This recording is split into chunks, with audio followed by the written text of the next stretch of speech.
Assalamualaikum warahmatullahi wabarakatuh. Selamat pagi untuk kita semua. Sebelumnya perkenalkan, nama saya Zainal Sumanjaitan dengan nomor induk mahasiswa 441420023. Pada video kali ini saya akan mengkaji jurnal yang berjudul tentang kromatografi lapis tipis ataupun KLT dengan pendekatan pola kromatogram untuk mengkonfirmasi rodamin B pada perona pipi. Sebagai pendahuluan, inti permasalahan adalah masih banyak ditemukan perona pipi baik yang sudah terintegrasi BPOM maupun belum memiliki nomor registrasi menggunakan pewarna rodamin B. Tujuan dari penelitian di jurnal ini adalah mengidentifikasi kandungan rodamin B pada perona pipi yang beredar di Pasar Kandat Kabupaten Kediri dengan metode kromatografi lapis tipis.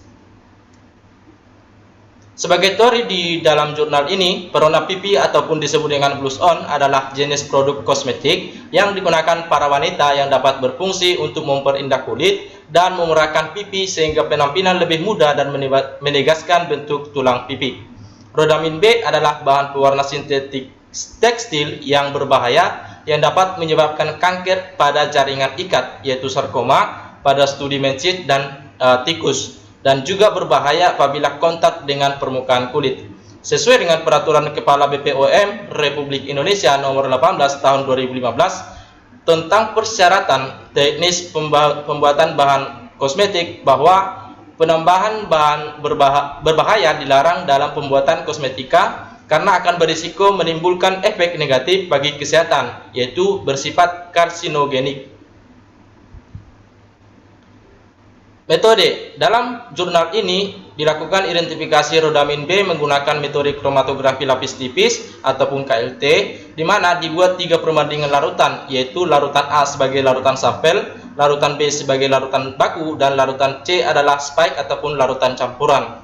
Identifikasi ketiga larutan dilakukan dengan pentotolan pada plat KLT dengan eluen, N-butanol, dan etil asetat dan amonia dengan perbandingan 55 banding 22 banding 25, sehingga sifat dari eluen ini akan bersifat polar dan akan baik menarik ataupun mengidentifikasi rodamin B pada sampel tersebut.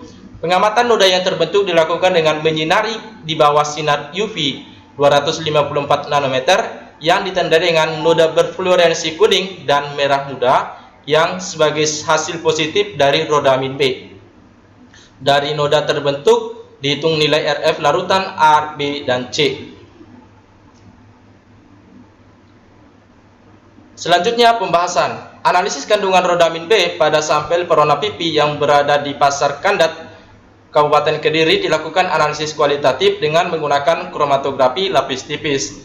Analisis ini dilakukan dengan tahap pengambilan sampel, pembuatan larutan sampel, pembuatan larutan baku rodamin B, dan pembuatan larutan spike ataupun campuran. Selanjutnya diidentifikasi sampel menggunakan plat KLT dan sinar UV. Pada pembuatan larutan sampel ditambahkan HCl 4N guna untuk mengatur pH larutan. Selanjutnya metanol digunakan sebagai pelarut yang polar yang dapat melarutkan zat organik yang polar pada sampel. Penggunaan larutan campuran sebagai larutan C itu berfungsi sebagai larutan pembanding ataupun kontrol positif, sehingga larutan sampel yang terindikasi akan terlihat bahwa itu mengandung kandungan rodamin B. Elion yang digunakan sebagai fasa gerak adalah N-butanol, etil asetat, amonia dengan perbandingan tadi, yaitu 55 banding 20 banding 25, di mana sifat elion ini adalah polar karena etil asetat dan amonia adalah polar dan N-butanol adalah semipolar. Elion ini mampu memisahkan noda antara komponen sampel dengan rodamin B dengan baik. Fasa diam yang digunakan adalah plat silika gel GF254 yang berfluorensi dengan baik pada sinar UV dengan panjang gelombang adalah 254 nanometer. Proses pentotolan dilanjutkan dengan proses elusi sampai muncul noda yang mencapai batas atas, yang kemudian dilakukan analisis kuantitatif menggunakan spektrofotometri UV vis 254 nanometer. Salah satu hasil identifikasi adalah sampel A dengan hasil di bawah sinar putih positif berwarna merah muda dan penyiraran di bawah UV 254 nanometer tampak berfluorensi kuning. Warna noda yang tampak pada trek standar rodamin B pada sinar putih adalah merah muda, dan berfluorensi kuning pada penyinaran UV 254 nanometer. Nilai RF yang didapatkan antara noda track sampel dengan noda track standar rodamin B adalah sama, sehingga diduga mengandung rodamin B. Di sini terlihat ada hasil dari uji KLT. Pada kode A, visual sampelnya oranye ungu, nilai RF rodamin B-nya pada track A 0,69, nilai RF sampel pada track B 0,18, dan hasil uji adalah negatif. Sampai ke kode sampel 5E, yaitu visual sampelnya oranye, nilai RF rodamin B pada track A 0,71, nilai RF sampel pada track B 0,19, dan hasil ujinya negatif. Berdasarkan hasil penelitian dari 5 sampel corona pipi, tidak ditemukan rodamin B pada sampel A, B, C, dan E. Hal ini dapat dilihat dari hasil uji secara visual bercak noda yang muncul pada track sampel, yaitu pada track B yang tidak berwarna merah muda. Kemudian dilanjutkan dengan penyinaran pada lampu UV 254 nanometer. Terlihat pada track sampel B juga tidak menunjukkan adanya noda yang berfluorensi kuning.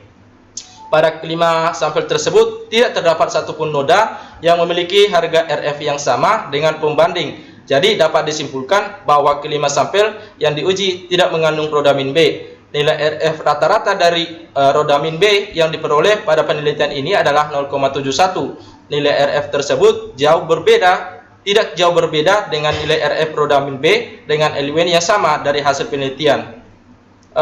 Sampel A dan sampel E adalah corona pipi yang sudah memiliki nomor registrasi BPOM diketahui mempunyai hasil uji yang negatif terhadap rodamin B. Begitu juga sampel B, C, dan D pada pengujiannya didapatkan hasil negatif terhadap kandungan rodamin B, meskipun ketiganya belum mencantumkan nomor registrasi BPOM. Selanjutnya, kesimpulan dalam jurnal tersebut bahwa sampel corona pipi merek A, B, C, dan D yang diperjualbelikan di Pasar Kandat Kabupaten Kediri menggunakan uji kualitatif dengan metode kromatografi lapis tipis tidak teridentifikasi mengandung zat warna rodamin B. Jadi sampel yang diuji masih memenuhi persyaratan keamanan berdasarkan Peraturan Kepala BPOM RI nomor 18 tahun 2015 tentang persyaratan teknis bahan kosmetik. Mungkin itu hasil kajian jurnal yang saya dapatkan. Jikalau ada kata-kata yang kurang berkenan, saya mohon maaf. Saya ucapkan terima kasih.